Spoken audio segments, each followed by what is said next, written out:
The real enemy was finally exposed, and no one saw it coming. A homeless woman finds a white billionaire's wallet. Inside is more money than she's ever seen, enough to change her life forever. But instead of keeping it, she walks into a luxury building to return it, and gets treated like a thief. What no one expects is that her act of honesty pulls her into a hidden conspiracy, a dangerous secret buried for years, and a truth that will change her destiny forever. The cold in downtown Chicago didn't just touch your skin, it settled into your bones and stayed there. Gloria Hayes pulled her coat tighter around herself, though it did little to keep the wind out. The fabric was thin, worn down from years of use, and the zipper no longer worked. She held it closed with one hand as she walked slowly along the edge of the financial district, her steps careful, measured, conserving what little energy she had left. It was just after sunrise, but the city was already awake. Steel and glass towers reflected pale light across the streets, and men in pressed suits moved quickly past her, coffee in hand, voices sharp with urgency. Their shoes clicked confidently against the pavement. None of them looked down. None of them looked at her. Gloria kept her head low. Her stomach twisted painfully, a deep, hollow ache that had become too familiar. She hadn't eaten since the afternoon before, half a sandwich someone had left behind on a park bench. It hadn't been much, but she had been grateful. Now, the hunger was louder. She paused near a traffic light, leaning slightly against a cold metal pole. A city bus roared past, sending a rush of wind and grit into the air. She closed her eyes for a moment, steadying herself. "Just keep moving," she whispered under her breath. Work. That was always the plan. She never begged. Not if she could help it. Even now, even after everything, she held on to that one piece of herself. She pushed off the pole and continued walking, scanning storefronts, delivery docks, anywhere that might need an extra pair of hands. Clean floors, carry boxes, wipe tables. She would do anything. But the looks came first. A woman exiting a cafe glanced at her, then quickly looked away. A man shook his head before she could even speak. Another waved her off with a flick of his hand as if brushing away something inconvenient. Gloria didn't stop. She crossed the street toward a row of high-rise office buildings, their entrances framed by polished stone and revolving glass doors. This part of the city always felt like another world, clean, controlled, untouchable. That was when she saw it. A long black limousine rolled to a stop along the curb, smooth and silent, like it didn't belong to the same streets she walked. The door opened, and a tall man stepped out, his voice already raised as he spoke into his phone. "I said fix it before the meeting," he snapped, his tone sharp, controlled anger barely contained. Gloria didn't know his name yet, but she recognized power when she saw it. The cut of his suit, the way people instinctively gave him space, the way he didn't look at anyone. He was someone important. He moved quickly toward the building's entrance, his polished shoes barely making a sound against the sidewalk. The limousine pulled away almost immediately. And something fell. It was small, easy to miss. But Gloria saw it. She slowed, her eyes fixed on the spot where the object had landed. For a moment, no one else seemed to notice. The street kept moving. Conversations continued. Cars passed. She stepped closer. It was a wallet. A thick one. Her breath caught as she bent down and picked it up. The leather was smooth, expensive, nothing like anything she had ever owned. It felt heavy in her hands. Too heavy. Gloria looked around. No one was watching her. No one had stopped. The man was already gone, swallowed by the glass doors of the building across the street. She swallowed hard. Her fingers moved almost on their own as she opened it. And then she froze. Cash. Stacks of it. Neatly folded bills filled one side. More money than she had seen in years. Her heart began to pound, each beat louder than the traffic around her. On the other side were cards, black, gold, sleek, and an ID. She stared at the name, Richard Whitmore. The name meant something, even to her. She had heard it before, on the radio, in passing conversations, whispered by people who followed money and power, one of the richest men in the city. Her hands began to shake. The world around her seemed to blur for a moment as her mind raced ahead of her. That money, it could change everything. A room, a real bed, warm food, clean clothes, safety, a door that locked. No more cold sidewalks, no more waking up to strangers' footsteps, no more pretending she didn't feel the way people looked at her. Her stomach twisted again, sharper this time, as if reminding her of exactly what she didn't have. No one saw you pick it up. The thought slipped in quietly. No one would know, huh? She could walk away right now, turn the corner, disappear into the city like she always did. The man probably had more money than he could count. He wouldn't even feel the loss. A voice behind her broke the silence. "Hey," someone muttered. Gloria turned slightly. Two men stood near a newspaper stand, watching her. One of them nodded toward the wallet. "Looks like your lucky day," he said under his breath. "You better move before someone else sees." The other gave a short laugh. "Yeah. Run." Gloria looked back down at the wallet. Her fingers tightened around it. She could feel the edges of the bills pressing against her palm. She imagined the warmth of a meal, the relief of rest, the simple dignity of not being invisible.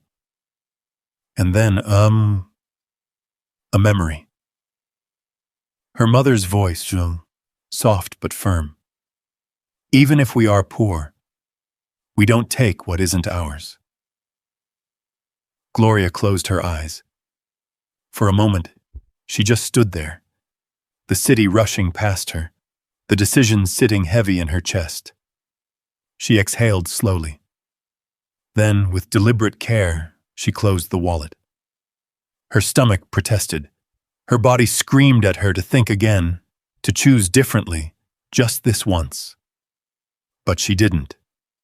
Because if she thought too long, she knew she might change her mind. Gloria turned. The glass building across the street rose like a wall, clean, perfect, unreachable. People in suits moved in and out of its doors without hesitation, like they belonged there. She didn't, but she started walking anyway. Each step felt heavier than the last, like she was moving against something invisible pulling her back. The cold bit at her face, the wind catching in her hair as she crossed the street. Cars honked.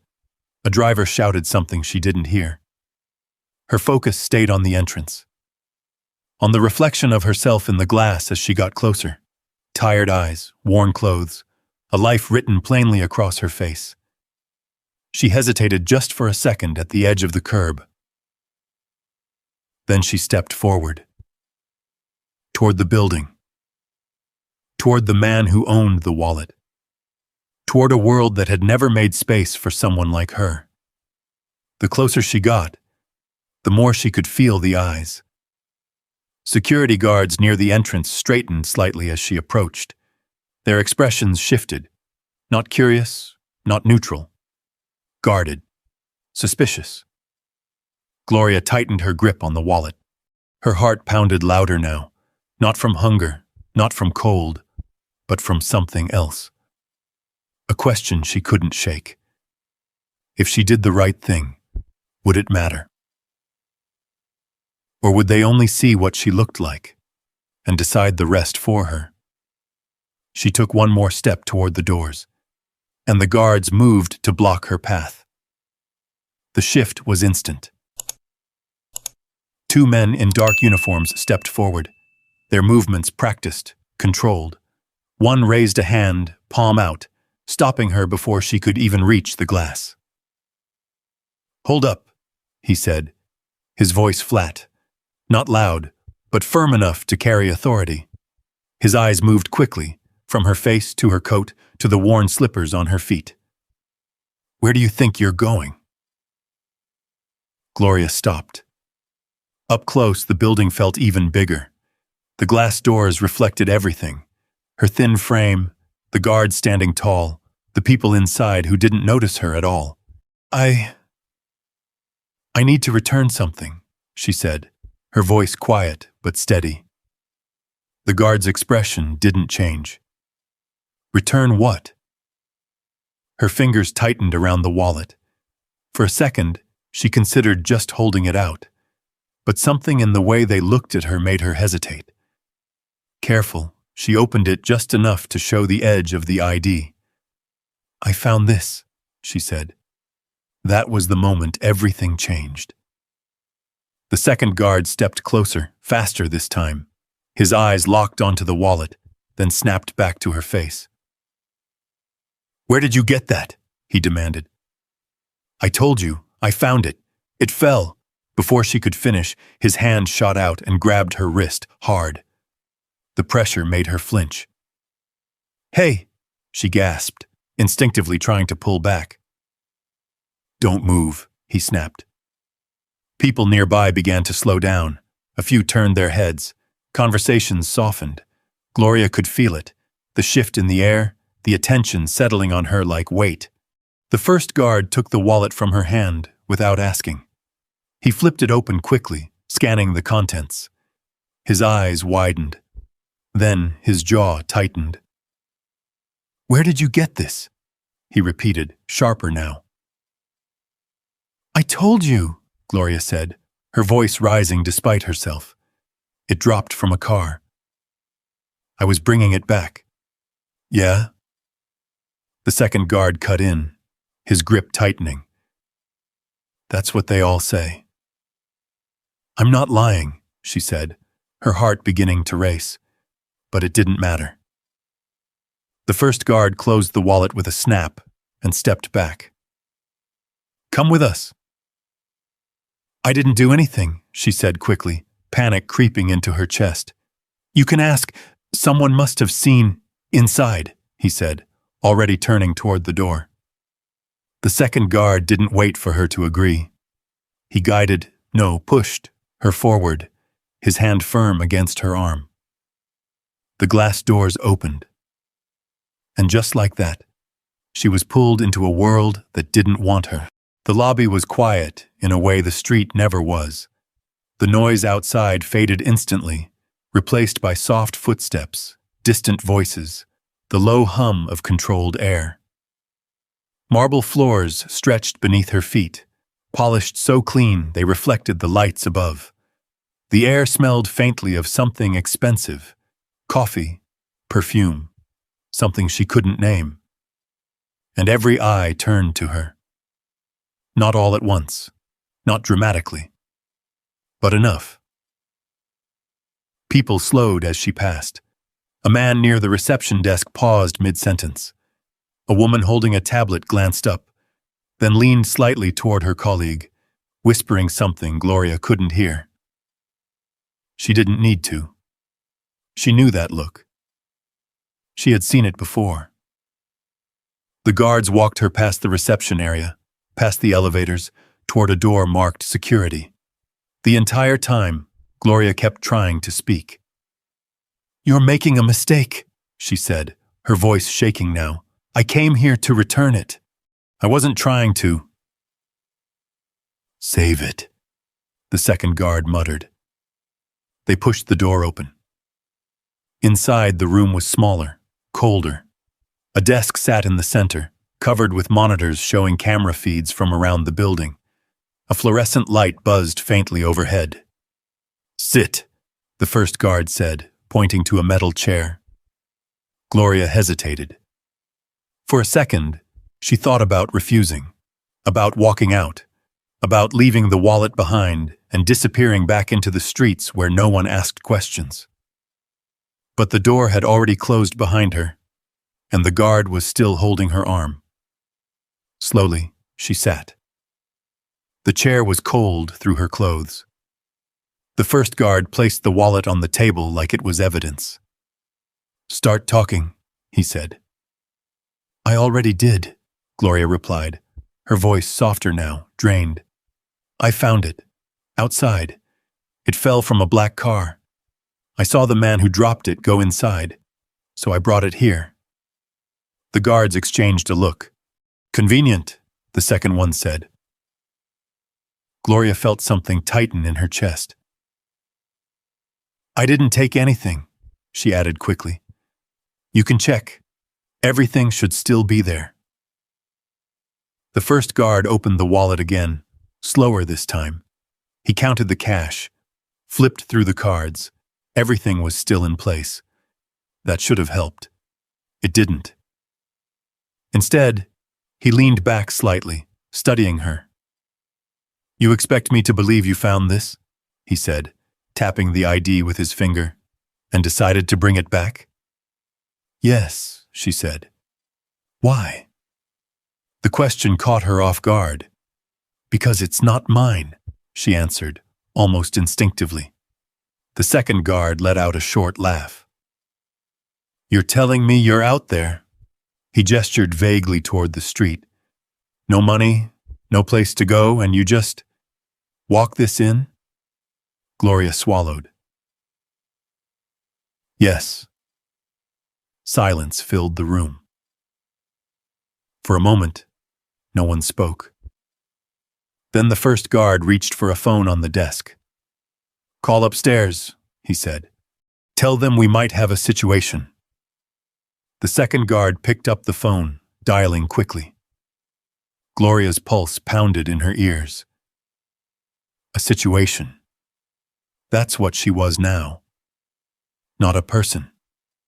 Not someone trying to do the right thing. Just a problem. She looked down at her hands, still resting in her lap. They were shaking slightly. She pressed them together, trying to steady them. This wasn't how it was supposed to go. She had imagined something else. Maybe not gratitude, not a reward, but at least understanding. A simple nod. A quiet thank you. Instead, she sat in a security room being questioned like she had done something wrong.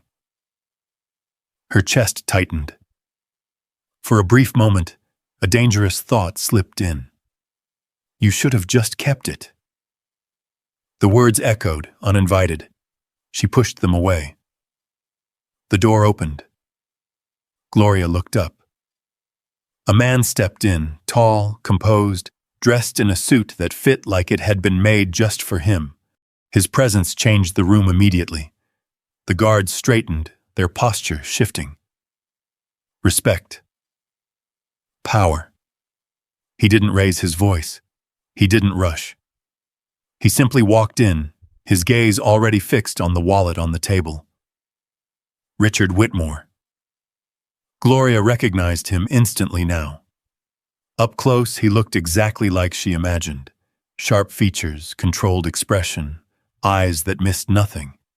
He carried himself like someone who was used to being listened to. The first guard spoke quickly. "Sir, we found her outside with your wallet. Claims she was returning it." Richard didn't respond right away. He stepped closer to the table and picked up the wallet, turning it over in his hand. Then he opened it. He checked the cash. The cards, everything. His expression didn't change. Slowly, he looked up. His eyes landed on Gloria. And for the first time since she walked into the building, the room went completely still. She held his gaze, even though everything in her wanted to look away. He studied her. Not just her face, but everything. The worn coat, the tired eyes, the way she sat, straight despite everything. Trying to hold on to something. "Is this yours?" he asked, his voice calm, controlled. Gloria nodded. "I mean, I found it," she corrected herself quickly. "Outside, near where your car stopped." Richard tilted his head slightly. "And you decided to bring it back?" "Yes." Another pause. The guards watched him, waiting. Gloria could feel her heartbeat in her throat. This was the moment. The one that would decide everything. Richard closed the wallet slowly. Then he asked, without raising his voice, without any hint of emotion, what else was inside?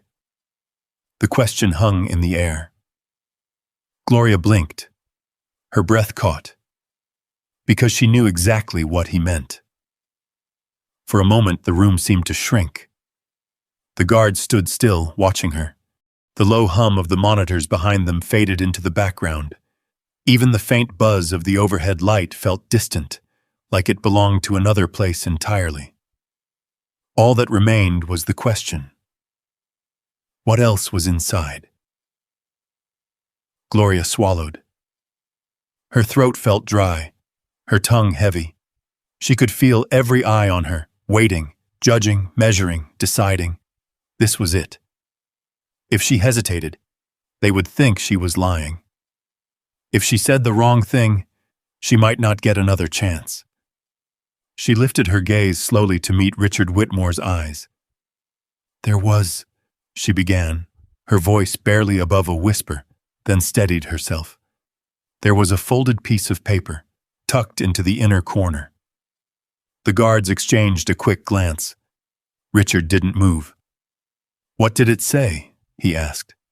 The question came softer this time, but it carried more weight.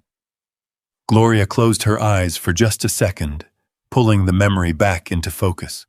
She hadn't meant to read it. She hadn't even meant to open the wallet that far. But she had. And now it was the only thing standing between her and whatever came next. It said. She hesitated, then forced herself to continue. "Don't trust anyone at the meeting." Silence. Not the kind that fades gently, the kind that drops all at once. The second guard shifted his weight slightly. The first guard's grip on the back of a chair tightened just a little. Something invisible had changed. Richard's expression didn't break, but his eyes did. For a fraction of a second, barely there, something flickered behind them. Recognition. Calculation. Then it was gone. He looked down at the wallet again, opening it with slow, deliberate movements. His fingers slid into the hidden compartment and pulled out the folded note. The same one. He unfolded it carefully. The words were still there, exactly as she had said. Richard exhaled slowly. When he looked back at Gloria, the air between them felt different. Not warm, not kind, but no longer dismissive. "How did you know that?" the first guard asked, his voice sharper now, edged with confusion. Gloria shook her head slightly. "I didn't know," she said. "I just saw it when I opened the wallet." "You read it?" The second guard pressed. "I wasn't trying to," she replied quickly. "I just wanted to see whose it was. I didn't touch anything else. I didn't take anything."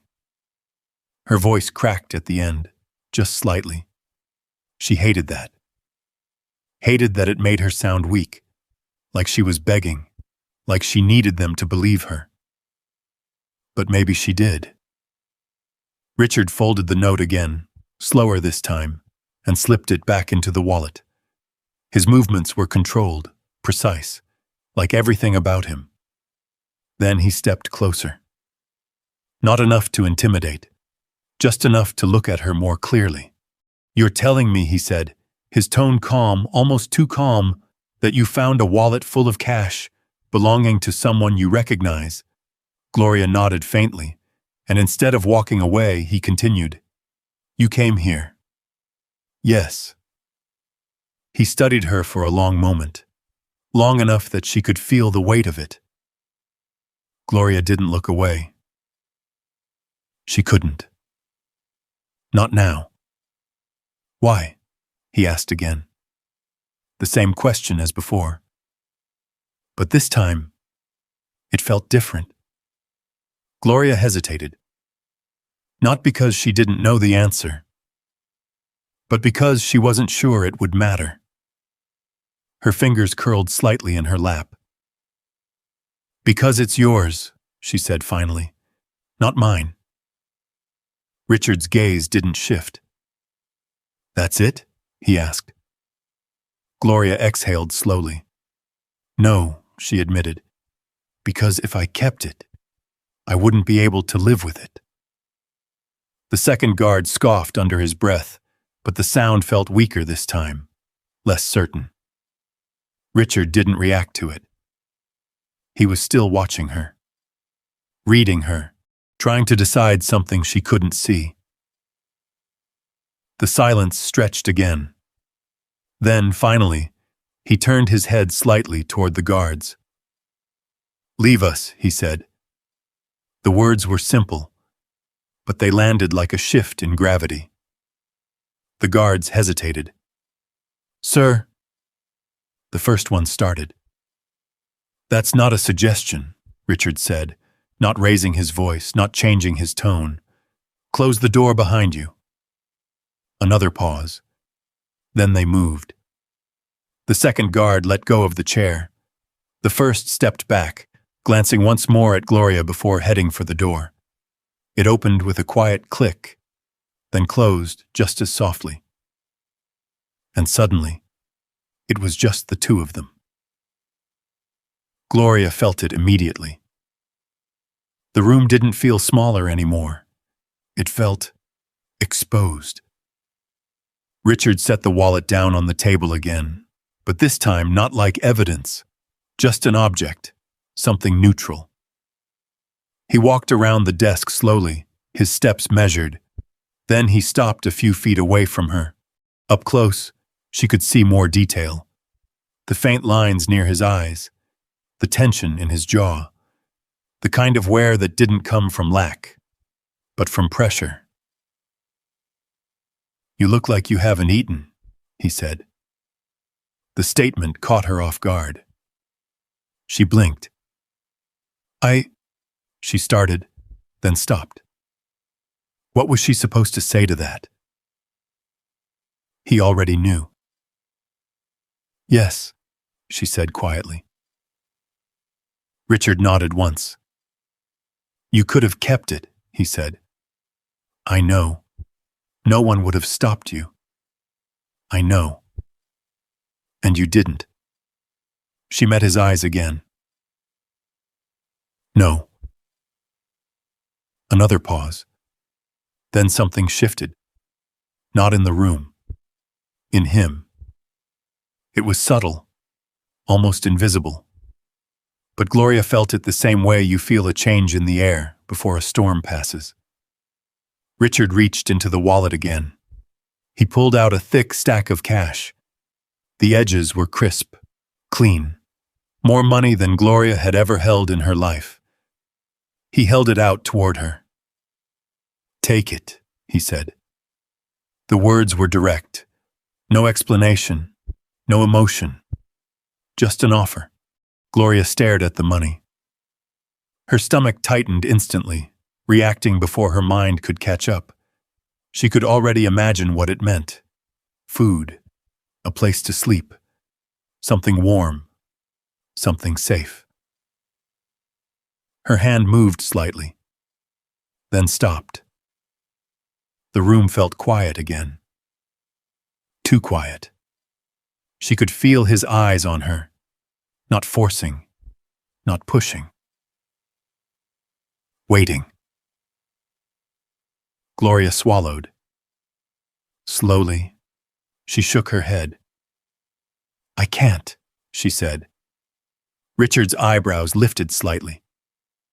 Can't, he repeated, or won't. Gloria took a breath. "I don't want it," she said. The words surprised even her, but once they were out, they felt right. Richard tilted his head just slightly. "You don't want money," he said. She shook her head again. "No." "Then what do you want?" The question came fast this time. Direct, almost challenging. Gloria hesitated. Her fingers tightened together again. This was it. Another kind of choice. Different from the one on the street, but just as important. She lifted her head. "I want a job," she said. The words hung in the air. Simple, honest, unprotected. "I can clean," she added quickly. "Carry things, help with anything. I need a chance." For the first time since he entered the room, Richard didn't respond immediately. He looked at her. Really looked. Not at her clothes. Not at her situation. At her. Gloria held her breath. Because she knew, whatever he decided next, would change everything. The silence stretched between them, heavy and deliberate. Richard Whitmore didn't rush his answer. He turned slightly, walking back toward the desk with slow, measured steps. The city outside the glass windows shimmered faintly in the morning light, cars moving like distant currents beneath them. He set the money back inside the wallet. That alone made Gloria's chest tighten. For a second, she thought she had made the wrong choice. Then he spoke. "Come tomorrow," he said. The words were simple, almost too simple. Gloria blinked. "I'm sorry," she asked quietly, unsure if she had heard him right. Richard looked at her again. 8 o'clock, he said. Maintenance department. Temporary position. Her heart skipped. "You mean, I can work here?" "Yes," he replied, his tone calm, controlled. "But understand something." He stepped closer again, not threatening, but firm. "This is not charity," he continued. "You'll work. You'll follow instructions. You'll stay out of trouble. And if I hear one complaint, just one, you're gone." Gloria nodded quickly, her breath catching. "Yes, sir. I understand. I won't let you down." She didn't realize her hands were shaking again until she clasped them together. For the first time in months, maybe longer, she had somewhere to go. A reason to show up. Richard pressed a button on the desk. The door opened almost immediately. A woman stepped in, tall, composed, dressed in a tailored suit that matched the sharpness of her expression. Her blonde hair was pulled back neatly, not a strand out of place. This was someone used to control. "Sir," she said. "Register her," Richard said without looking away from Gloria. "Temporary staff. Maintenance." The woman's eyes shifted. She looked at Gloria fully now, taking in every detail. The coat, the worn shoes, the exhaustion still written across her face. Something cold passed through her gaze. "Sir," she began, carefully choosing her words. "Are you certain? We have procedures for—" "Emily," Richard interrupted. "Just her name. Nothing more." But it was enough. The woman, Emily Carter, paused, then nodded once. "Of course," she said. Her tone was professional, but her eyes weren't. They lingered on Gloria for a moment longer, not with curiosity, but something sharper, disapproval. "Follow me," Emily said, already turning toward the door. Gloria stood slowly, her legs still unsteady from everything that had just happened.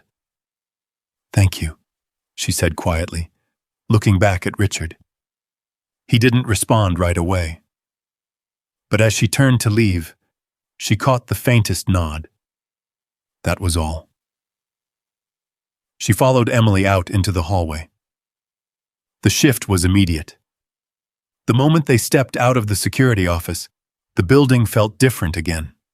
The quiet hum returned, the soft footsteps, the low voices, the distant ringing of phones. But now, people were looking at her in a new way. Not just with dismissal, with curiosity. And something else. Suspicion. Emily walked quickly, her heels clicking against the polished floor with precise rhythm. Gloria struggled slightly to keep up, her worn shoes barely making a sound behind her. You'll need to fill out basic information, Emily said without looking back. Name, background, emergency contact, if you have one. I understand, Gloria replied softly. They passed the reception desk again. This time the receptionist didn't hide her stare. Neither did the two men standing nearby. Gloria felt it, the shift in how they saw her. Not invisible anymore, but not accepted either. Something in between. Something uncomfortable. Emily led her down a long corridor, away from the bright lobby and into a quieter part of the building. The air changed slightly, less perfume, more neutral, cleaner, functional. This is where you'll be working, Emily said, stopping near a set of double doors. She pushed them open. Inside, the space was different. The shine faded.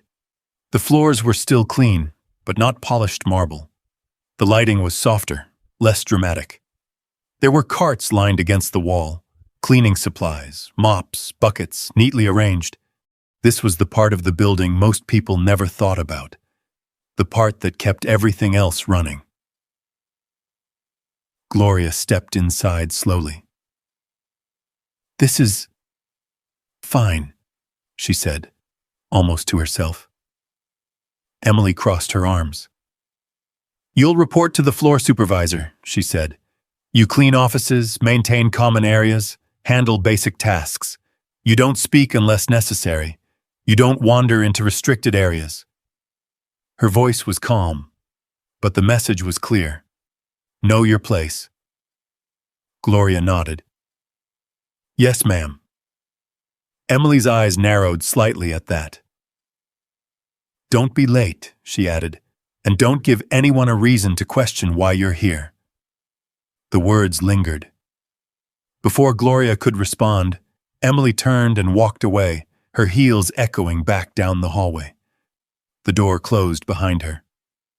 And just like that, Gloria was alone. She stood there for a moment, taking it all in.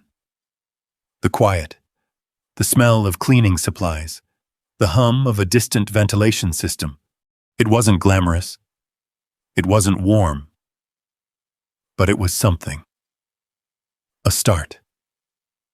A middle-aged man approached from the far end of the room, wiping his hands on a cloth. You the new one? He asked, his voice neutral. Yes, Gloria said. Gloria Hayes. He nodded once. Name's Carl, he said. I handle this floor. You show up on time, do your job, we won't have problems. I will, she said quickly. Carl studied her for a second, then shrugged slightly. We'll see, he muttered. He handed her a clipboard. Come back tomorrow morning. We'll get you started. Gloria took it carefully. Thank you. Carl didn't respond. He simply turned and walked away. Gloria stood there for a few seconds longer, holding the clipboard in her hands like it might disappear if she let go. Then exhaled slowly. The tension in her chest began to loosen. Not completely, but enough. She walked back toward the hallway, moving slower this time, more aware of everything around her. When she reached the main corridor again, the looks returned. Whispers, softer this time. Is that her? The one from security? She doesn't belong here. Gloria kept her eyes forward. She had heard worse. Outside, the cold hit her again the moment she stepped out of the building. But it didn't feel the same. Not anymore. The city still moved fast, still loud, still indifferent. But something had shifted. She reached into her pocket and pulled out the small piece of paper Carl had given her, her start time written clearly across it. 8 a.m. She stared at it for a moment, then folded it carefully and tucked it away. For the first time in a long while, she wasn't wondering where she would go next. She already knew. But across the street, inside the building she had just left, someone else was watching. From behind a pane of glass on the upper floor, Emily Carter stood with her arms crossed, her gaze fixed on Gloria as she walked away. Her expression didn't change, but her eyes hardened. She reached into her pocket and pulled out her phone. "Yeah," she said quietly once the line connected. "She's in." A pause. "No," Emily continued, her voice lower now. "He gave her a position." Another pause. Her lips pressed into a thin line. "I don't like it," she said. "Not at all." She glanced down at the street again, watching Gloria disappear into the flow of people. "Keep an eye on her," Emily added. "We don't need surprises right now." She ended the call without another word, and as she slipped the phone back into her pocket, her gaze remained fixed on the place where Gloria had been. Cold. Calculating. Because to her, this wasn't kindness. It was a problem. And problems needed to be handled. The next morning came faster than Gloria expected. She barely slept. The cold had followed her through the night, curling into the thin space behind the closed bakery where she had laid down her cardboard again. The city never really rested, and neither did her thoughts. 8 o'clock. The number stayed in her mind like a promise she was afraid to break. Before sunrise, she stood at a public water tap 2 blocks away, carefully washing her face with numb fingers. The water stung against her skin, sharp and cold, but she didn't pull away. She needed to look presentable, or at least less like the street. She smoothed her hair back, tying it with a worn elastic she had kept for years. Her coat was still the same. Her shoes still carried the dust of the sidewalk. But she stood straighter. Because today, she had somewhere to be. By the time she reached the building, the city was already in motion again. The glass towers reflected pale winter light, and the sidewalks filled with fast-moving footsteps and brief conversations. Gloria slowed as she approached the entrance. For a second, doubt crept in. What if they changed their minds? What if yesterday meant nothing? She took a breath, then stepped forward. The same guards stood by the door. They recognized her immediately. One of them raised an eyebrow, his gaze lingering just a second longer than necessary. "Well," he muttered under his breath, not quite to her. "Guess she's back." The other didn't say anything.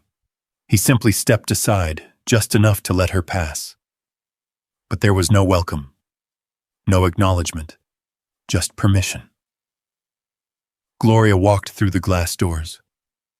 The warmth hit her first, then the quiet, the polished floor, the soft echo of footsteps, and the looks.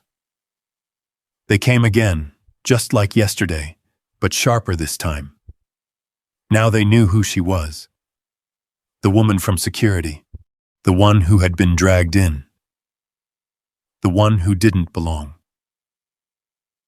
Gloria kept her eyes forward. She followed the path she had memorized the day before, down the long hallway, past the reception desk, into the quieter section of the building where the shine began to fade. The maintenance area greeted her with the same neutral smell, cleaning chemicals and faint metal. Carl was already there. He glanced up as she entered, then looked at the clock on the wall, 7:58 a.m. on time, he said simply. Gloria nodded. I said I would be. He studied her for a moment, then handed her a folded uniform, plain, dark, nothing special. Put that on, he said. Locker's over there. We start in 5. Gloria took it carefully. Thank you. Carl didn't respond. He never did. The uniform fit loosely, but it was clean. That alone felt strange against her skin. She stared at herself for a moment in the small mirror inside the locker area. For the first time in a long time, she didn't look like she was disappearing. Just small. She stepped back out. Carl handed her a cart. Supplies neatly arranged, everything in its place. You'll start on the 3rd floor, he said. Offices, conference rooms. Don't touch anything you're not supposed to, and don't get in anyone's way. I won't, she said. He nodded once, then go. Gloria pushed the cart forward. The wheels rolled smoothly over the floor, quiet, controlled. It felt different from the street. Everything here had a place, a purpose. She just had to find hers. The elevator ride was silent. When the doors opened on the 3rd floor, the difference hit immediately. This was the part of the building people saw. Glass walls, long hallways, soft lighting, the low murmur of conversations behind closed doors, the faint clink of coffee cups from somewhere down the corridor. Gloria stepped out, and just like that, she became invisible. Not because no one saw her, but because they chose not to. People walked past her without slowing. Their eyes slid over her, through her, as if she were part of the furniture. But sometimes they looked. A man in a gray suit paused as he passed, his eyes narrowing slightly. New? He asked, not unkind, but not warm either. Yes, Gloria replied. He nodded once, then continued walking without another word. Another woman stood near a glass office, whispering to someone beside her. That's her, she murmured. The one from yesterday. A quiet laugh followed. Gloria kept moving. She focused on the work. Wipe the table, straighten the chairs, clean the glass. Small movements, careful, precise. Her hands remembered how to work, even if everything else had forgotten her. Time passed slowly at first. Then something shifted. A door opened ahead of her. A man stepped out, mid-40s, sharp features, perfectly tailored suit.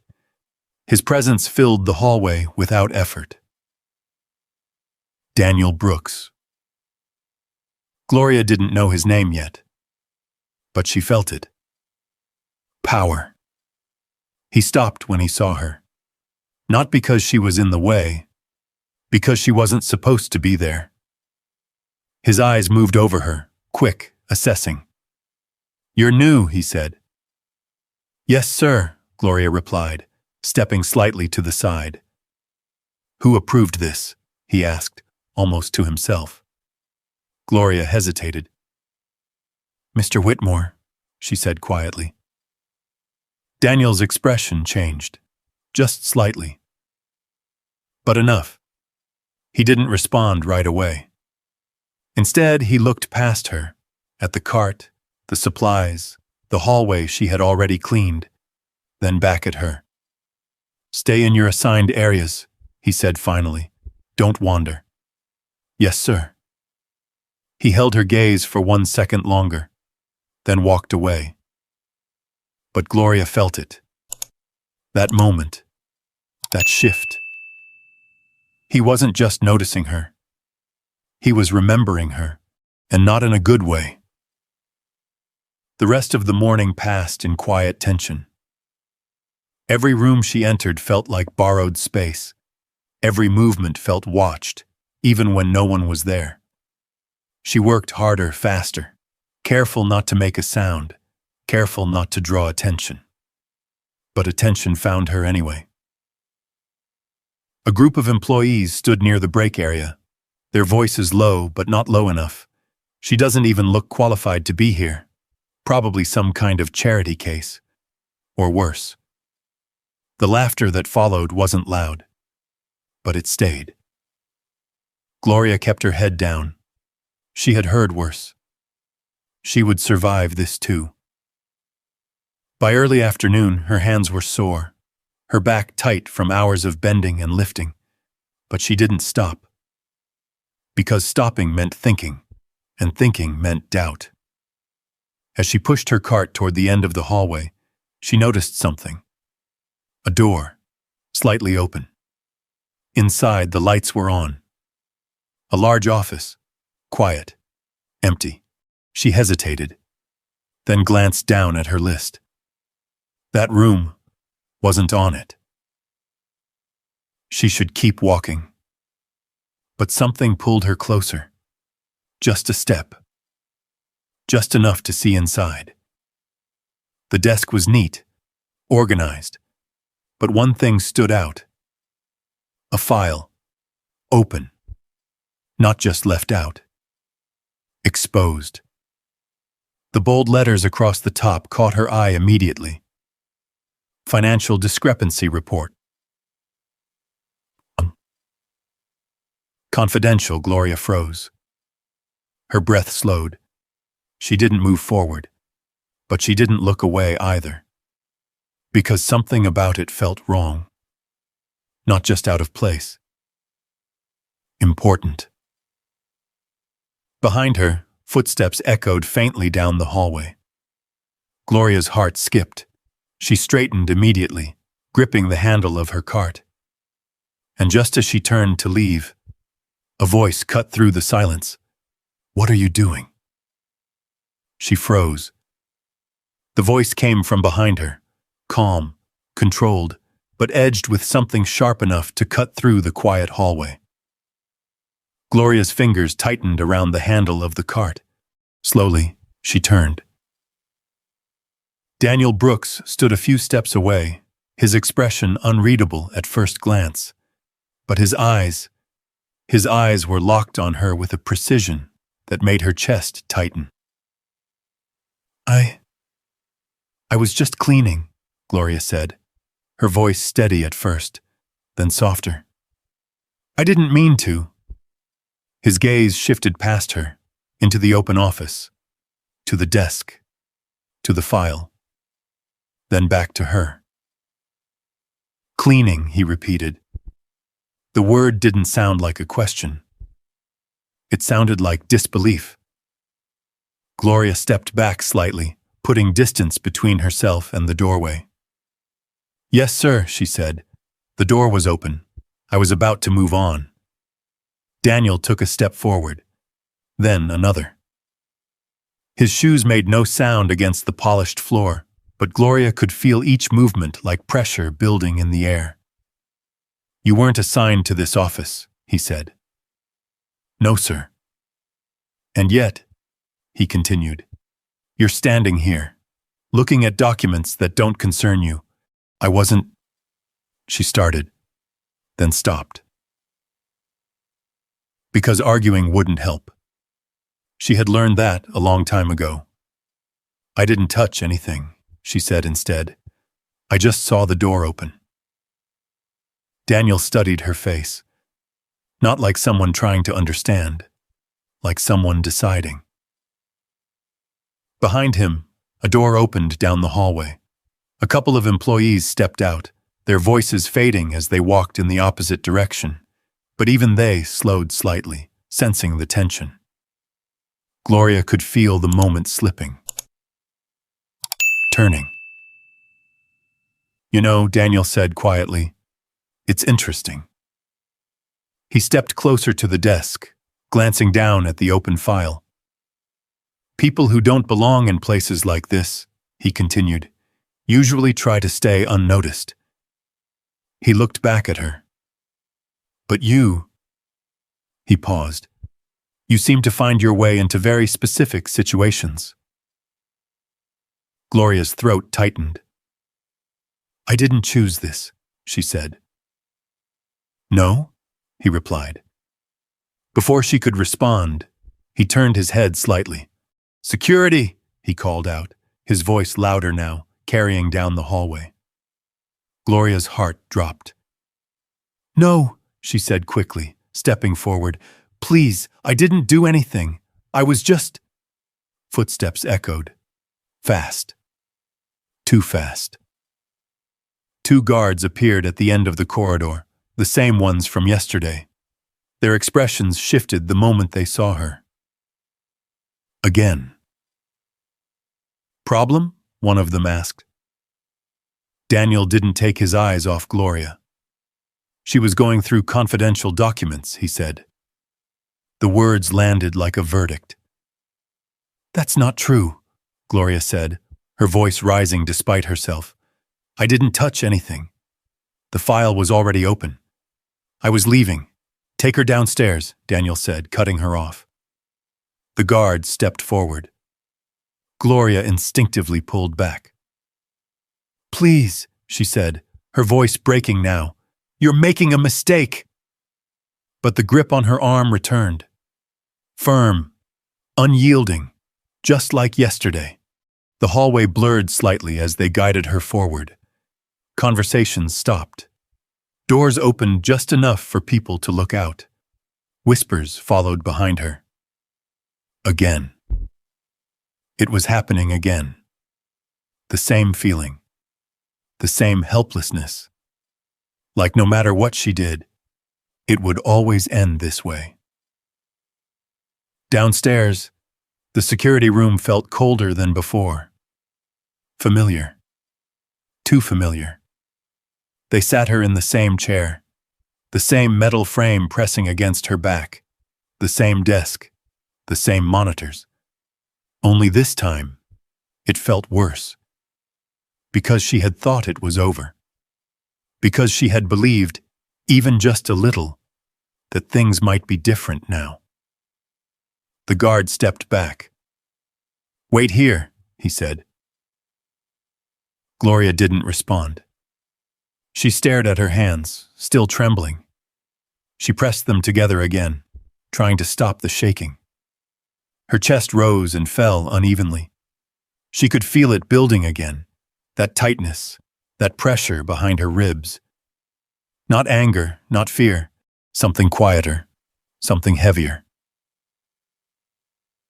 Disappointment. Minutes passed, or maybe longer. Time didn't move the same in that room. The door opened. Gloria didn't look up right away. She already knew. Footsteps. Measured. Controlled. Richard Whitmore stepped inside. He didn't speak at first. He looked from the guards, to Gloria, then to the file that Daniel now carried in his hand. "She was inside my office," Daniel said, his tone calm, professional, looking through documents she shouldn't even know exist. Gloria lifted her head. "That's not what happened," she said, her voice strained but steady. "The door was open. I didn't touch anything. I just saw—" "What did you see?" Richard asked. The question cut through everything. Gloria hesitated. Because this mattered. Every word mattered. "A file," she said slowly. "It said something about missing funds and an internal issue." Silence followed. Daniel's expression didn't change, but something in the room did. Richard's eyes shifted slightly, just slightly. He stepped closer. "Did you open it?" he asked. "No." "Did you read anything beyond that?" "No." "Did anyone ask you to look at it?" "No, sir." Each answer came faster, clearer, because she had nothing to hide. Richard studied her. Then he turned to Daniel. "Why was a confidential file left open in an unsecured office?" he asked. The question landed differently. Daniel didn't answer right away. "It shouldn't have been," he said finally. "No," Richard replied. "It shouldn't have." Another pause. The guards shifted slightly, uncertain now. The tension in the room had changed again. Not gone, but redirected. Richard turned back to Gloria. For a moment, she thought she saw something in his expression. Not trust, not yet. But doubt. Not about her, about something else. "Go back to work," he said. Gloria blinked. "What?" "You heard me," he replied. "Return to your duties." The guards looked at each other. Daniel's jaw tightened slightly. "Richard," he said, his tone controlled, "this is not something we should ignore." "I'm not ignoring it," Richard said calmly. "I'm handling it." The difference was clear. Final. Gloria didn't move at first. She wasn't sure she could. Then she stood lowly. Her legs felt weak, but she stayed upright. "Thank you," she said quietly. Richard didn't respond. He had already turned back toward the desk, his attention shifting to the file in Daniel's hand. Gloria walked toward the door. Each step felt unreal. Like she might wake up and find herself back on the street, the whole thing just a passing dream.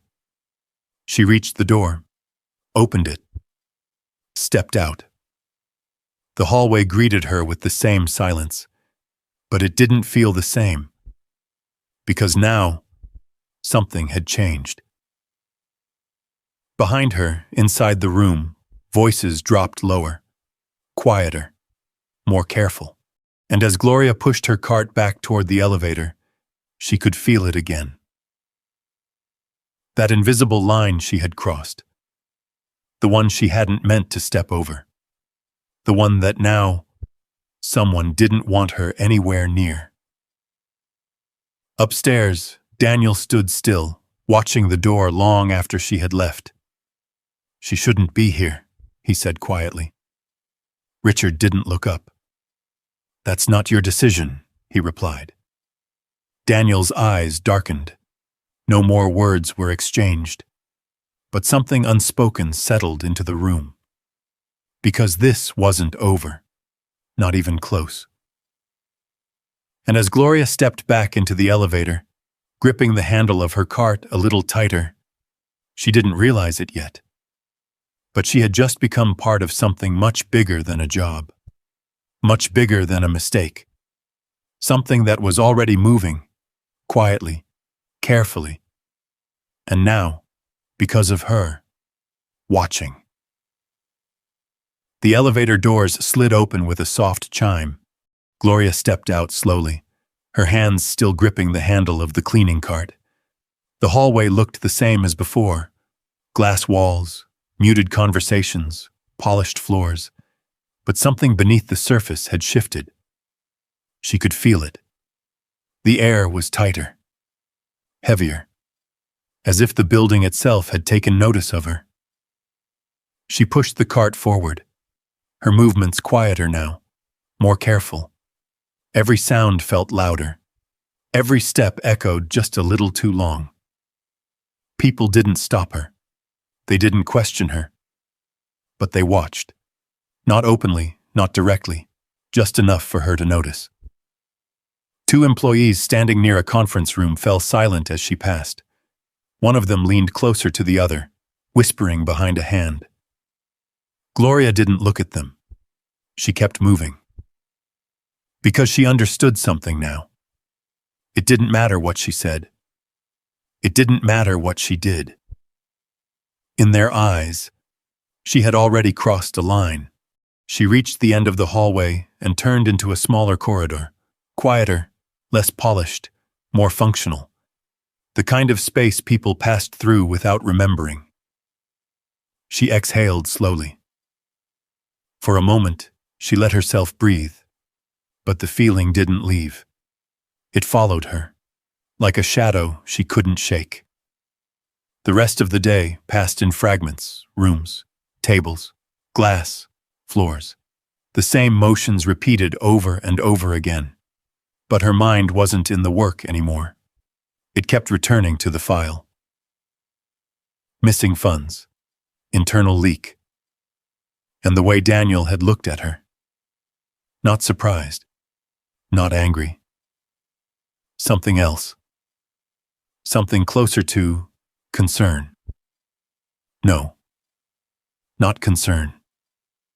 Control. By late afternoon, the light outside had shifted, fading into that gray-blue tone that always came before evening in the city. The building began to quiet down. Footsteps softened. Conversations thinned out. Gloria returned the cart to the maintenance area, her body aching from the long day. Carl glanced up as she entered. "You're still here," he said. "Yes." He studied her for a second. "You caused trouble already?" he asked, not unkindly. Gloria hesitated. "I didn't mean to." Carl nodded slowly, like that was the only answer that made sense. "Just do your job," he said. "Keep your head down. That's how you last in places like this." Gloria nodded. "I will." But as she stepped back out into the hallway, she wasn't sure that would be enough. Outside, the cold greeted her again. But this time, it didn't feel the same.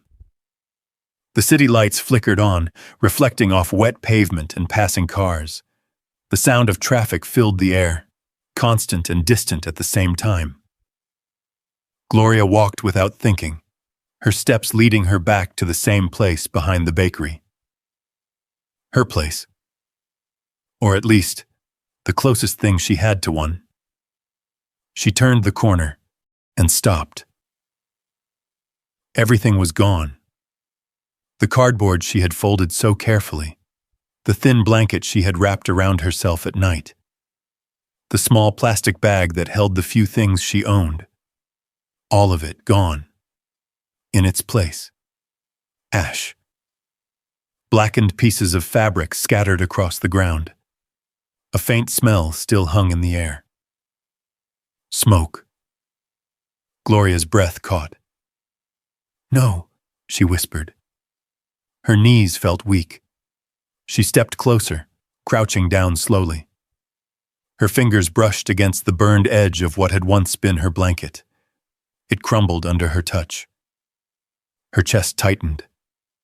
This wasn't random. This wasn't the wind. This wasn't time. Someone had done this. Someone had come here, found her, and destroyed the only place she had left. A quiet sound escaped her lips, something between a breath and a breaking. She sank down onto the cold pavement, her hands resting in the ashes. For a moment, she didn't move. Didn't think. Didn't feel anything except the emptiness spreading through her chest. Then footsteps approached, slow. Careful. Gloria wiped at her face quickly, though she didn't remember crying. An older woman stepped into view, carrying a small bag of fruit. "Child," she said softly. It was Mrs. Lillian. She sold fruit on the corner during the day, sometimes gave Gloria something small when she could. Her eyes widened as she took in the scene. "Oh no," she whispered. Gloria shook her head slightly. "I don't know who did it," she said, her voice thin. "I just got back and—" Her words faded. Mrs. Lillian stepped closer, setting her bag down. She looked at the ashes, then back at Gloria. "This ain't just trouble," she said quietly. "This is a warning." Gloria's stomach dropped.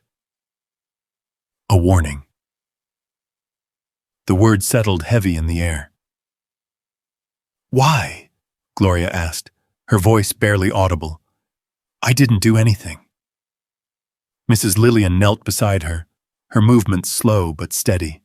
"Sometimes," she said, placing a hand gently on Gloria's shoulder, "you don't have to do something wrong to make the wrong people notice you." Gloria stared at the ground. The truth of that cut deeper than anything else. Because she knew it. She had lived it. Mrs. Lillian reached into her bag and pulled out a piece of bread wrapped in paper. "Here," she said. Gloria hesitated, then took it. "Thank you." They sat there in silence for a moment, the city moving around them like nothing had happened. But everything had. Across the street, a black car idled quietly at the curb. Its windows were tinted. Dark. Inside, a figure watched. The man in the gray suit. Daniel Brooks. He leaned back slightly, his expression unreadable. "She'll leave," he said under his breath. "They always do." The driver said nothing. Daniel's eyes remained fixed on Gloria as she sat beside the ashes. Small, alone, but still there. He watched for a moment longer. Then the car pulled away, disappearing into traffic. Back on the sidewalk, Gloria slowly stood. Her legs felt unsteady. Her hands still carried traces of ash. For a second, she thought about walking away. Leaving the job, leaving the building, leaving whatever this was before it got worse. Because it would get worse. She knew that now. But then she looked down at the bread in her hands. At the small act of kindness she hadn't asked for. And something inside her held. Not strong, not loud, but steady. "They want me gone," she said quietly. Mrs. Lillian nodded. "Looks that way." Gloria took a breath, then another. Her shoulders straightened just slightly. "I won't leave," she said. The words surprised even her. But once they were out, they stayed. Mrs. Lillian studied her for a moment, then gave a slow, knowing nod. "That's going to cost you," she said. Gloria looked back toward the direction of the tall glass building, barely visible between the structures. "I know," she replied. The wind picked up, carrying the last of the ashes into the street. And as Gloria stood there, with nothing left but what she chose to hold on to, somewhere, deep inside that building, the people who wanted her gone were already planning their next move. Gloria didn't sleep that night. Not really. She sat against the cold brick wall behind the bakery, her knees pulled close to her chest, the piece of bread Mrs. Lillian had given her resting untouched in her hands.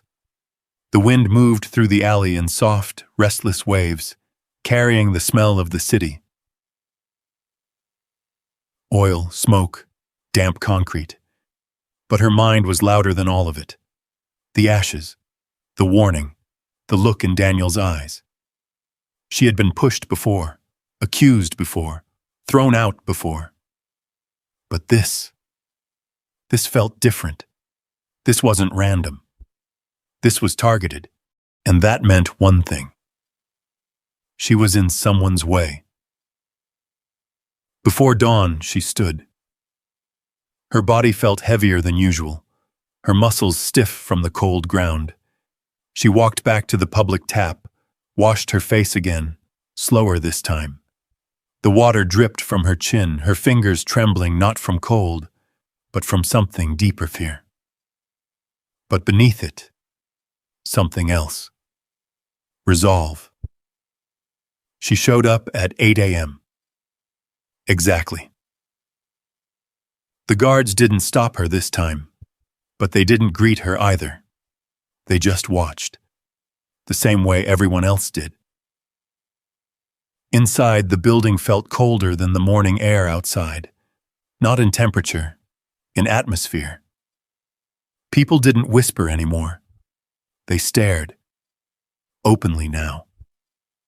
Gloria kept her head forward, pushing the cart down the hallway toward the maintenance area. Carl was already there, checking off a clipboard. "You're still here," he said without looking up. "Yes." He finally glanced at her. "Rough night?"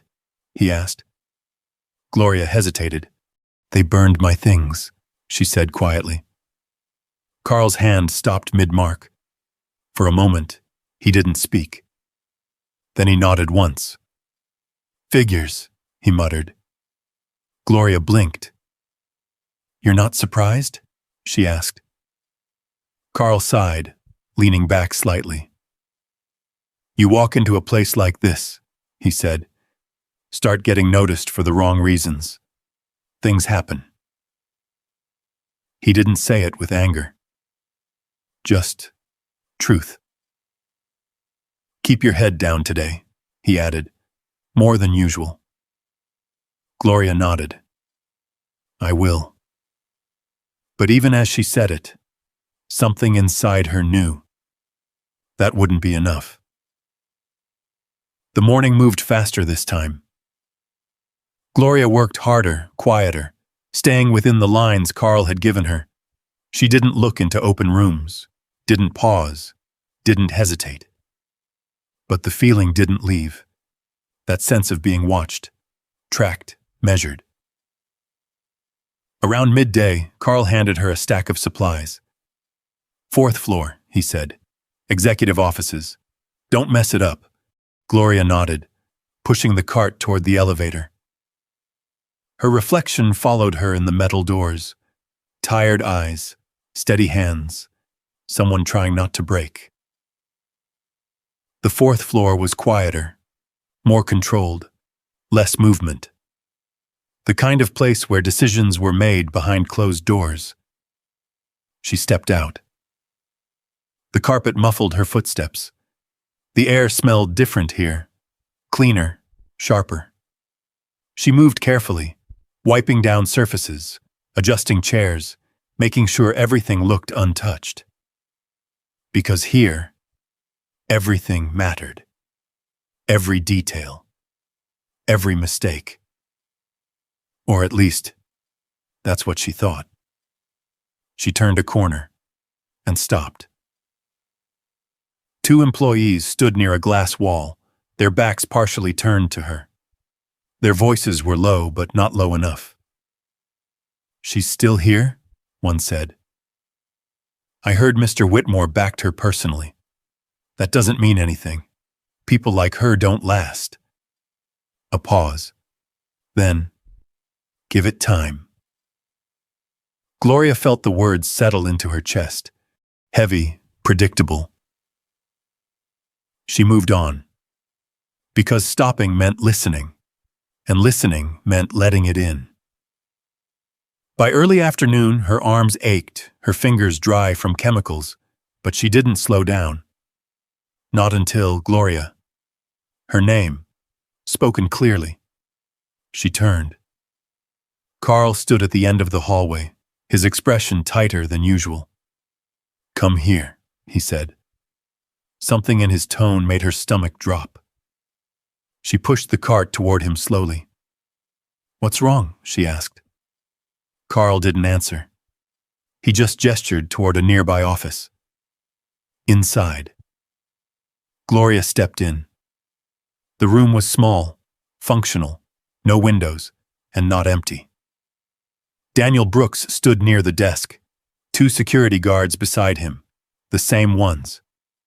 Again. Gloria's heart began to pound. "What is this?" she asked, her voice already unsteady.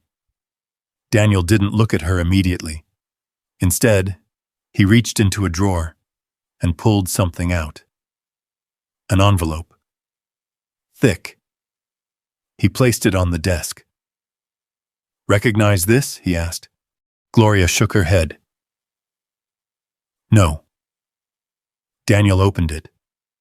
Cash spilled onto the surface. Clean. Neatly stacked. Too familiar. Her breath caught. "This was found in your cart," Daniel said calmly. The words didn't register at first. "Then, no," she said immediately. "That's not mine." "It was in your cart," he repeated. "I didn't put it there," she said, stepping forward. "I swear, I didn't even see."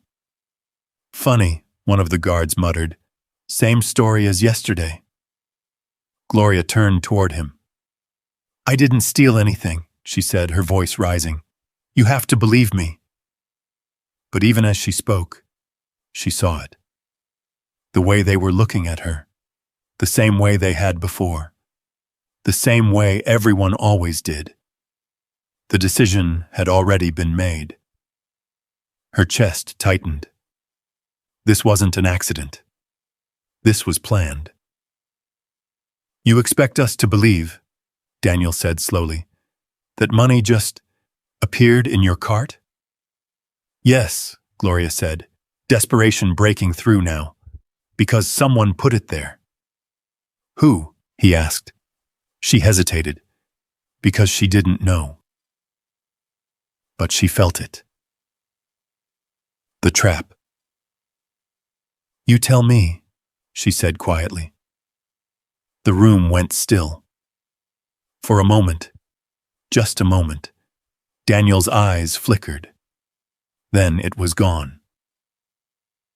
"Call Mr. Whitmore," he said. The guard nodded, stepping outside. Gloria stood there, her hands trembling again. This time, worse than before. Because now she understood. They weren't warning her anymore. They were building a case. Footsteps approached. The door opened. Richard Whitmore stepped in. His presence filled the room instantly. He looked at the table, at the money, then at Gloria. His expression didn't change, but his eyes did. Slightly. "Explain," he said. The word was quiet, but it carried everything. Gloria swallowed. "I didn't take it," she said. "I didn't even know it was there. Someone is trying to set me up." Silence. Richard didn't speak, didn't move. He just watched her, and for the first time since she walked into this building, Gloria felt it. Not fear, not anger. Something worse. Doubt. Because this time, even he might not believe her. The room held its breath. Gloria stood still, her hands clenched at her sides, her pulse pounding so loudly she could barely hear anything else. The envelope of cash sat on the table between them like a verdict waiting to be read. Richard Whitmore didn't speak right away. He looked at the money, then at Gloria, then at Daniel. Each second stretched longer than the last. "She says someone set her up," Richard said finally, his voice calm, almost detached. Daniel gave a small, controlled shrug. "That's what she said yesterday too," he replied. "And yet, here we are." The words landed clean, prepared. Gloria shook her head quickly. "No," she said, stepping forward despite herself. "This is different. I didn't even see it this time. Someone is trying to make it look like I—" "Enough," Daniel cut in, his tone sharper now. "You were found with company money in your possession. That's not something we can just ignore." Gloria turned toward Richard. I'm telling the truth, she said, her voice breaking just slightly. You asked me why I returned your wallet. I told you, because it wasn't mine. This, she gestured toward the cash, this isn't mine either. The room went quiet again. Richard's eyes didn't leave her face. Not searching, not accusing, but weighing. Behind him, one of the guards shifted, uncomfortable with the silence. Sir, he said carefully, we have procedures for this kind of situation. Richard raised a hand slightly. The guard fell silent. Then Richard spoke again. Check the cameras. The words dropped into the room like a stone into still water. Daniel's head turned slightly. Richard, he said, a hint of warning in his voice. That won't be necessary. We already have... I didn't ask for your opinion, Richard interrupted. His tone hadn't changed, but something underneath it had. Finality. Check the cameras, he repeated. The guard nodded immediately and stepped out of the room. Gloria's breath caught. Hope flickered. Small. Fragile. But there. Daniel didn't move. But his posture shifted, just enough for Gloria to notice. His shoulders tightened. His jaw set. The first crack. Minutes passed. No one spoke. The silence wasn't empty. It was filled with something sharp, waiting. Gloria stood as still as she could, afraid that any movement might break whatever chance she had left. Then the door opened. The guard returned, carrying a laptop. Footage from the 4th floor, he said, placing it on the desk. Richard stepped closer. Daniel stayed where he was. Gloria didn't move at all. The video began to play. Grainy at first, then clearer. A hallway. The same one Gloria had been working in. There she was, pushing her cart slowly, stopping at one office, then another. Normal, routine, nothing unusual. Her heart began to sink. This didn't prove anything. Then, a figure entered the frame. Daniel Brooks. Gloria's breath caught. He walked casually down the hallway, his expression neutral, his movements unhurried. He passed Gloria's cart, stopped, looked around. No one was there. The camera angle shifted slightly, another feed, clearer, closer. Daniel reached into his coat, pulled out an envelope. The same envelope. Gloria's pulse roared in her ears. Slowly, deliberately, he placed it inside her cart, then walked away. The video froze. The room went silent. Completely. No one spoke. No one moved. Even the air felt still. Gloria stared at the screen, her mind struggling to catch up with what she had just seen. She hadn't imagined it. She hadn't misunderstood. She hadn't done anything wrong. It had been real. The truth. Right there. Daniel didn't speak at first. But when he did, "That's edited," he said quickly. "This is ridiculous. Anyone could manipulate." "Play it again," Richard said. The guard obeyed. Another angle. Another camera. Same moment, same movement, same envelope. No doubt, no explanation, no escape. The whispers started almost immediately. Low, confused, shocked. "You set her up? Why would he?" "That doesn't make any sense." Daniel's composure cracked, just slightly. But enough. "You don't understand," he said, his voice rising now. "She was already snooping around restricted areas. She's a liability. I was protecting the company." "No," Richard said quietly. The room fell silent again. "You were protecting yourself." Daniel's eyes snapped toward him. For the first time, there was something else there. Not control, not confidence. Fear. Richard stepped closer. Funds have been disappearing for months, he continued. You oversee internal auditing. And now, conveniently, the person you accuse of stealing is someone with no history, no support, no way to defend herself. Daniel said nothing. Because there was nothing left to say. Security, Richard said. The guards moved forward. Daniel didn't resist. Not physically. But his eyes found Gloria and held cold, sharp. This isn't over, he said quietly. Not loud, not dramatic, just a statement. Then they led him out. The door closed behind them, and just like that, the room was empty, except for Gloria and Richard. She didn't realize she was shaking until she tried to breathe. It came out uneven. Shallow. Like her body didn't know how to let go of the tension yet. She started, then stopped, because there were no words for what had just happened. Richard looked at her. Really looked. Not as a problem, not as a risk, but as something else. Something he hadn't quite understood before. You were right, he said. Simple. Direct. Gloria closed her eyes for a second. Relief washed over her, but it wasn't loud. It wasn't overwhelming. It was quiet. Heavy. Like something finally settling into place after being out of balance for too long. I told you, she whispered. Richard nodded. I know. Silence filled the space again.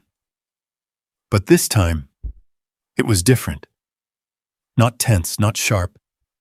Just still, Gloria wiped at her face quickly, though she hadn't realized tears had started to fall. She let out a slow breath. It's over? She asked. Richard didn't answer right away. Instead, he glanced toward the door, then back at her. No, he said. The word landed softly, but it carried weight. This was just one piece. Gloria's chest tightened again. What do you mean? Richard didn't respond immediately, but something in his expression told her everything she needed to know. This wasn't the end. It wasn't even close, and somewhere, deep inside the building, someone else had just realized. Their plan had failed. High above the city, behind tinted glass and locked doors, Emily Carter stood motionless in her office. The reflection staring back at her in the window was calm. Too calm. Her phone rested in her hand, the screen still glowing from a message she had just read. Daniel Brooks, detained. Her jaw tightened. For a brief moment, something raw flickered beneath her composed exterior. Not panic. Not yet. But disruption. Daniel wasn't supposed to be caught. Not like that. Not so easily. She turned slowly, setting the phone down on her desk with deliberate care. Her office was immaculate. Every paper aligned, every object exactly where it should be. Control. That was what she believed in. And control had just slipped. Downstairs, the building continued as if nothing had happened. Conversations resumed. Meetings continued. The machinery of power never stopped. But for Gloria, everything had changed. She stood in the same room where, just minutes ago, her life could have ended again. Now, it had been pulled back from the edge. But not safely. Not yet. Richard Whitmore remained where he was, one hand resting lightly on the desk, his eyes no longer on her, but somewhere else. Thinking. calculating. This isn't just about stolen money, he said quietly. Gloria frowned slightly. What do you mean? He didn't answer right away. Instead, he picked up the envelope again, turning it over in his hand. Daniel was careful, he continued. Too careful. If he was the one behind everything, he wouldn't have made a movement like this. Not so obvious. Gloria's stomach tightened. So he's not the real one? She asked. Richard glanced at her. No, he said. He's not. The room seemed to grow colder. Gloria wrapped her arms around herself instinctively. Then who is? She asked. Richard didn't answer. But the silence said enough. Because whoever it was, they were still inside this building. Watching. Waiting. A knock sounded at the door. Richard straightened slightly. Come in. The door opened, and one of the security officers stepped inside. Sir, he said, Daniel has been transferred. He's asking for legal counsel. Let him ask, Richard replied. Make sure he doesn't speak to anyone from the company. Yes, sir. The officer hesitated. There's something else, he added. Richard's eyes narrowed slightly. Go on. We've started reviewing internal reports. The discrepancies go back further than we thought.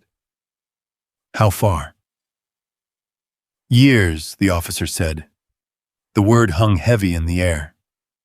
Richard's expression darkened. That'll be all. The officer nodded and left. Gloria stood still, trying to process it. Years, she repeated. Richard nodded once. Which means this didn't start with Daniel, he said, and it won't end with him either. Gloria looked down at her hands. The same hands that had scrubbed floors just hours ago.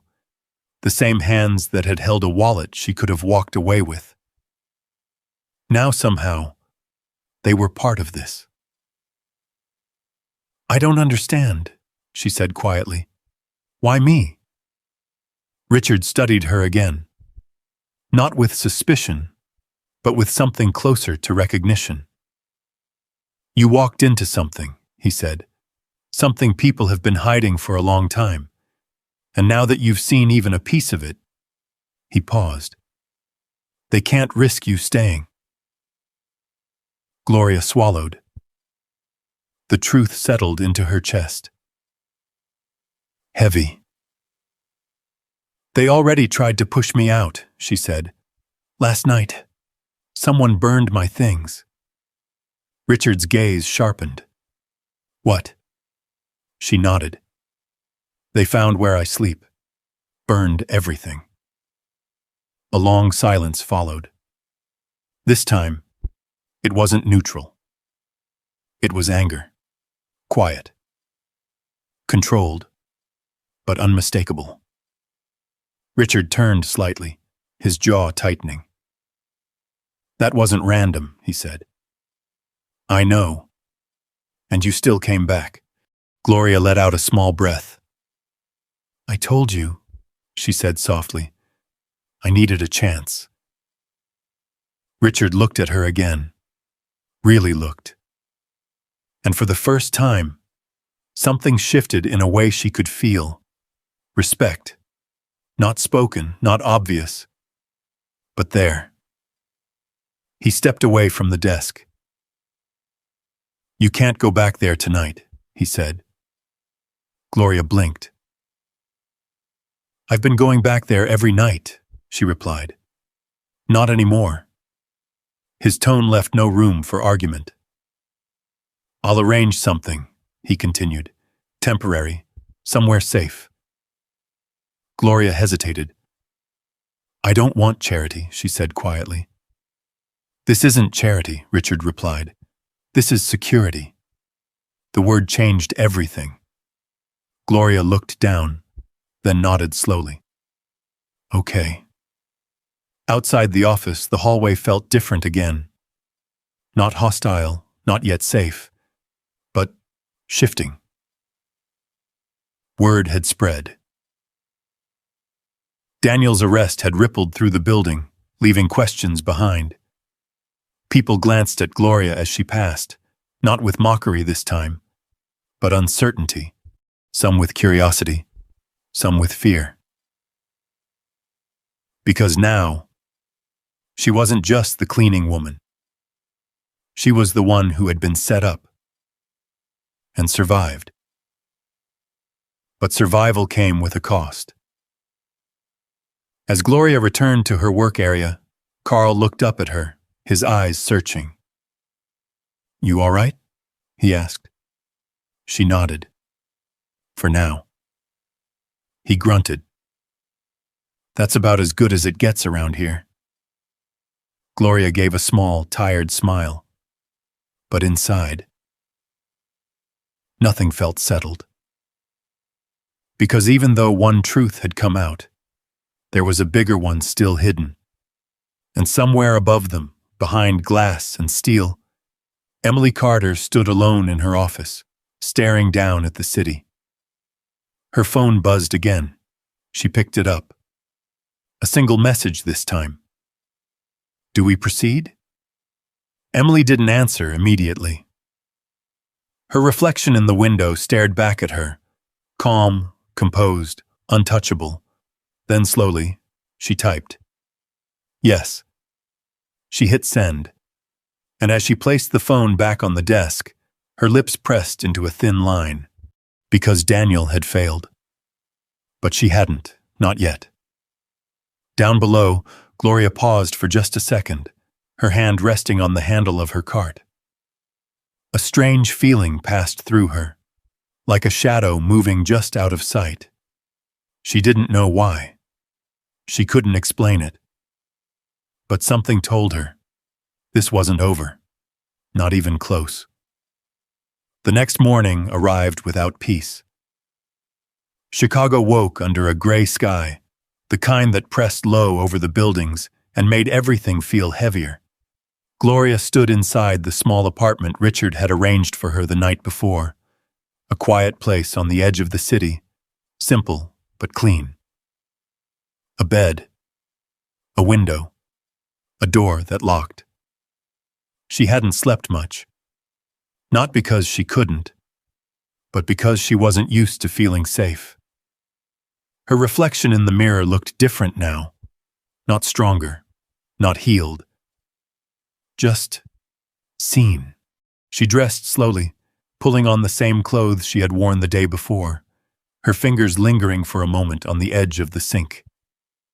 "You're still here," she whispered to herself.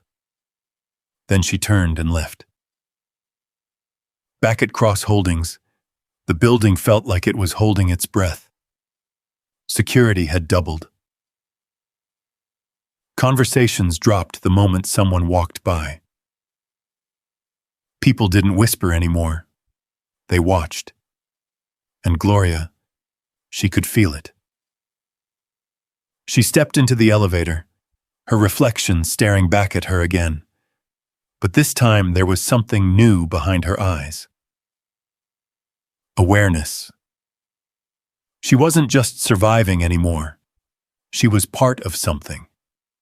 And that meant someone would come for her again. The doors opened. Carl gave her a short nod. "Big day," he muttered. "What do you mean?" Gloria asked. "They're calling a board meeting," he said. "Something's about to break." Her chest tightened, because she already knew. Richard appeared shortly after, not in the distance, not behind glass. He came directly to her. "Walk with me," he said. No explanation, just direction. Gloria followed. The hallways they passed through were different from the ones she cleaned. Wider, quieter, more controlled. This was the core of the building, the place where decisions weren't just made, they were enforced.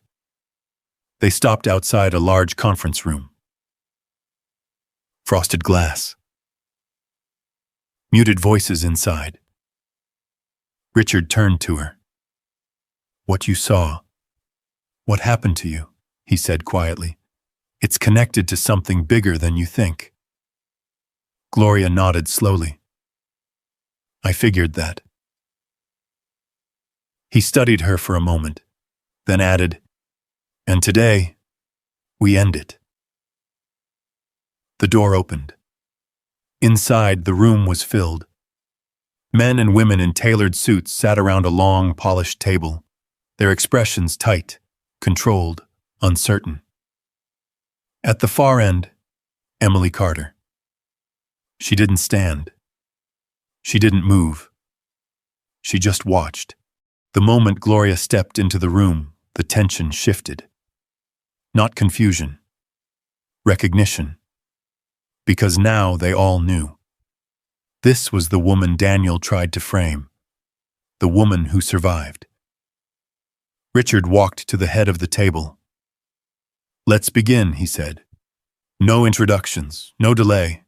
The screen at the far wall lit up. Financial reports, numbers, transfers, patterns. At first glance, it looked like routine data, but then the gaps, the missing funds, the hidden accounts, the same pattern, repeated over years. Murmurs spread across the room. "What is this?" someone asked. Richard didn't answer. He nodded once. The next file appeared. Emails. Encrypted communications. Internal approvals.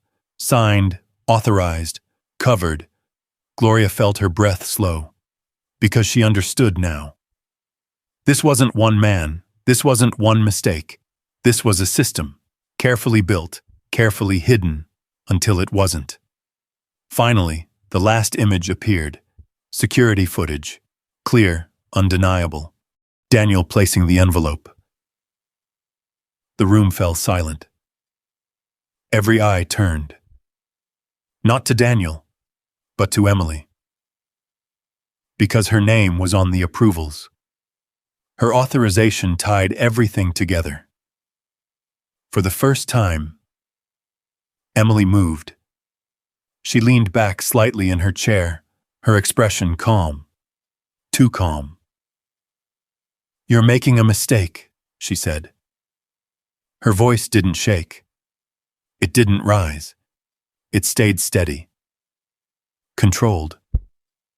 "These reports can be interpreted in many ways," she continued. "You're drawing conclusions without context." Richard didn't react. "Context," he repeated. He stepped forward. "Years of missing funds," he said, "hidden under departments you controlled, transfers authorized through your system, and when it started to unravel," he paused, "you tried to bury it." Emily's gaze flickered, just once toward Gloria, then back to Richard. "And your proof?" she asked. Richard didn't answer. Instead, he looked at Gloria. "Tell them," he said. The room shifted again. Now every eye was on her. Gloria felt it. The weight. The pressure. The fear. But she didn't step back. She stepped forward. "They tried to make it look like I stole money," she said, her voice quiet but clear. "Twice." A pause. "I didn't belong here," she continued. "That made me easy to blame." The room stayed silent. "They burned my things," she added softly, "tried to scare me away." A ripple moved through the table, but Gloria didn't stop. "Daniel placed the money in my cart," she said, "but he didn't act alone." She looked directly at Emily, and for the first time, Emily's calm cracked, just slightly. But enough. Richard nodded. "Security," he said. The doors opened immediately. 2 officers stepped inside. Not company guards. Police. Emily didn't stand. didn't run. She simply watched them approach.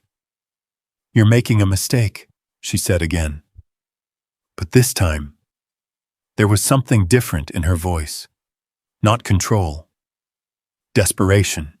As they reached for her, she looked at Gloria. Not with anger. Not with fear. But with something colder. "You still don't know who you really are," she said. The words landed quietly, but they echoed. Gloria froze, because something in them didn't feel like a threat. It felt like a truth. Emily was led out. The doors closed behind her. And just like that, the room exhaled. People shifted in their seats. Voices returned. But nothing sounded the same anymore. Because something had broken. Something that had been hidden for years. Richard turned to Gloria. His expression had changed. Not cold, not distant. Human. "You helped expose it," he said. Gloria shook her head slightly. "I just told the truth." He nodded. "Sometimes. That's enough." But Gloria wasn't listening anymore. Her mind was somewhere else. On those words. "You still don't know who you really are." Because deep down, she knew. That wasn't the end of the story. It was the beginning of something else. The building felt different after Emily was taken away. Not quieter, not calmer, just exposed. Like a storm had passed through and left everything standing, but nothing untouched. Gloria stood near the large windows on the upper floor, looking down at the city below. The same streets, the same sidewalks, the same corners where she had once searched for work, for food, for a place to rest. Nothing had changed. And yet, everything had. Behind her, the conference room slowly emptied. Board members filed out, their voices low, their expressions tight with the weight of what had just been uncovered. Years of corruption. Hidden in plain sight. And somehow, she had been the one to pull the thread. "You're still here." Richard's voice came from behind her. Gloria turned. He stood a few steps away, his posture no longer rigid, no longer guarded. The sharp edges of his presence had softened. Not completely, but enough. "I didn't know where else to go," she said quietly. He nodded once. "That makes two of us." The words surprised her. She studied him for a moment. "You built this place," she said. "You belong here." Richard let out a small breath. "I built what I thought it was," he replied, "not what it became." Silence settled between them again. But it wasn't heavy. It was honest. Gloria turned back to the window. "I keep thinking about what she said," she admitted. "About not knowing who I really am." Richard didn't answer right away. Instead, he walked closer, stopping beside her. "What do you think she meant?" he asked. Gloria shook her head slowly. "I don't know," she said, "but it didn't feel like a threat." "No," Richard agreed. "It didn't." He looked out at the city. "Sometimes the truth shows up in the wrong hands," he said. Gloria glanced at him. "And sometimes," she replied softly, "it shows up at the wrong time." Richard gave a faint nod. "Or the exact right time." The moment passed quietly. Then he reached into his jacket, pulled out an envelope. Not thick with cash, not heavy with weight, just simple. He held it out to her. Gloria hesitated. "What is it?" she asked. "Open it," She took it carefully. Her fingers trembled slightly as she unfolded the paper inside. Her eyes moved across the words, then stopped. A training program, an official position, a scholarship. Her breath caught. I don't understand, she said. You asked for a chance, Richard replied. That's what this is. Gloria looked up at him. This is more than a chance. It's a future, he said simply. The word lingered. Future. Something she hadn't allowed herself to imagine in a long time. She looked back at the paper, then down at her hands. The same hands that had held that wallet. The same hands that had been accused, blamed, ignored, and still chosen to do the right thing. I didn't do anything special, she said quietly. Richard shook his head. You did something most people wouldn't, he said, and you kept doing it, even when it cost you everything. Gloria swallowed. Her eyes burned, but she didn't look away. Why? She asked softly. Why help me like this? Richard didn't answer immediately. Instead, he turned slightly, his gaze drifting somewhere past her, far away. Because I've been helped before, he said. Gloria frowned slightly. When? He took a slow breath. Years ago, he began. Before all of this, before the company, before the money, I was in a hospital. Gloria's chest tightened. I was younger, he continued, arrogant, careless. I made choices that put me there. His voice softened. There was a nurse, he said. She stayed late, checked on me when she didn't have to, talked to me when no one else would. Gloria felt something shift inside her. She didn't know who I would become, Richard said. She didn't know anything about me. He paused, but she still chose to care. Silence. Gloria's hands tightened around the paper. What was her name? She asked, her voice barely above a whisper. Richard looked at her. For a long moment, he said nothing. Then Hayes, he said, Margaret Hayes. The world seemed to stop. Gloria's breath left her completely. My mother, she whispered. Richard nodded. I didn't realize it at first, he said. Not until I saw your last name. Not until I saw the way you carried yourself. Gloria's vision blurred. Tears slipped down her face before she could stop them. She used to say, she murmured, her voice shaking, that kindness isn't about what you get back. It's about who you become. Richard gave a small, quiet nod. She was right. The room fell into silence again. But this time, it wasn't empty. It was full. Full of something that had come full circle.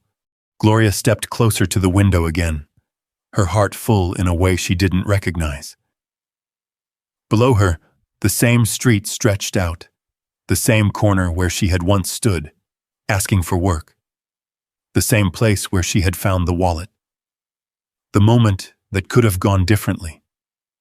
The moment that could have changed everything in another direction. If she had taken the money, she would still be out there, still running, still unseen. But she hadn't. She had chosen something else. And now, something else had chosen her. Richard stepped back slightly, giving her space. Not as a boss, not as a billionaire, but as someone who understood.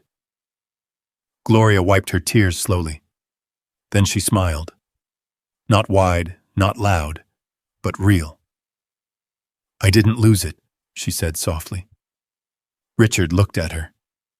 My honesty, she continued, I didn't lose it. He nodded. No, he said. You didn't. The city lights flickered on one by one as evening settled over Chicago, and for the first time in a long time, Gloria didn't feel like she was standing outside of it. She was part of it. Not because someone let her in, but because she never lost who she was, even when everything else was taken away. When Gloria Hayes stood by that window, holding the same honesty that once left her hungry on a cold street, she proved something most people forget. Integrity doesn't change your life overnight. It builds the moment everything else tries to break you. And sometimes, the smallest right choice connects to something far bigger than you could ever see. So today, think about one moment in your life where you're tempted to take the easy way out. Choose the harder, honest path, just like Gloria did, because you never know who's watching or what door that choice might quietly open for you. If this story touched you, comment one below and tell me, have you ever done the right thing when no one was looking? There's another story coming up, and this one might make you question what you think you know about second chances.